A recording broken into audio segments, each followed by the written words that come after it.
মদিনার বাজার দিয়ে নবীজি যাচ্ছেন, নবীজির একটা ওট পছন্দ হয়েছে। তো নবী ওটের মালিকের কাছে গিয়ে জিজ্ঞেস করলেন, ভাইয়া এই ওটটার দাম কত?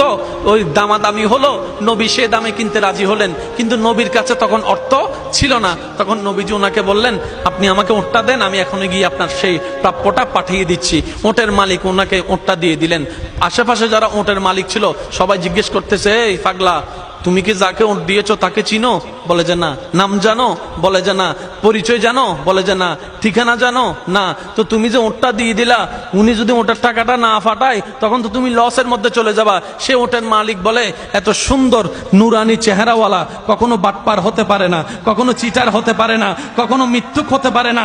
ওনার চেহারা দেখেই তো আমি ওট বিক্রি করার আগে মনটাই বিক্রি করে দিয়েছি, মনটাই বিক্রি করে দিয়েছি, মনটাই বিক্রি করে দিয়েছি। তোমরা যাই বলো, আমার মন বলে উনি আসবেই আসবে, টাকাটা পাঠাবে পাঠাবে। এই কথা বলতে না বলতে কিছুক্ষণ পরে নবীজির একজন সাহাবা এসে বলছেন, একটু আগে একজনে ওট নিয়ে গিয়েছেন, কাছ থেকে ওটের মালিকটাকে একটু দেখতে চাই। উনি বলে যে আমার থেকে। তো উনি বললেন, আমাদের নবী আপনার থেকে ওটটা নিয়ে গিয়েছেন, ধরেন ওটের টাকাটাও দিয়েছেন, আপনাদের খাবার জন্য কিছু খেজুরও হাদিয়া পাঠিয়েছেন, খেজুরও হাদিয়া পাঠিয়েছেন। ওই ওটের মালিক বলে, ভাইয়া টাকাটাও রাখেন, খেজুরটাও রাখেন, আগে আমাকে ওনার কাছে নিয়ে যান। আমি ওট বিক্রি করি নাই, আমার দিলটাই বিক্রি করে দিয়েছি। ওনার চেহারা মোবারক দেখে আমার মনটাই পাল্টাই গিয়েছে, আমি কালিমা পড়ে মুসলমান হয়ে যেতে রাজি আছি। সুবহানাল্লাহ।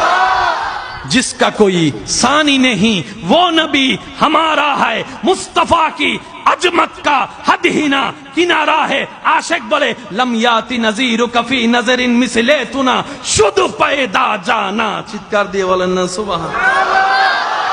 ওই নবীটা কাদের নবী? হয় নাই, সবার আওয়াজ বলেন, ওই নবীটা কাদের নবী? আমাদের কি ভাগ্য সে নবীর উম্মত হতে পেরেছে। আর একটু জোরে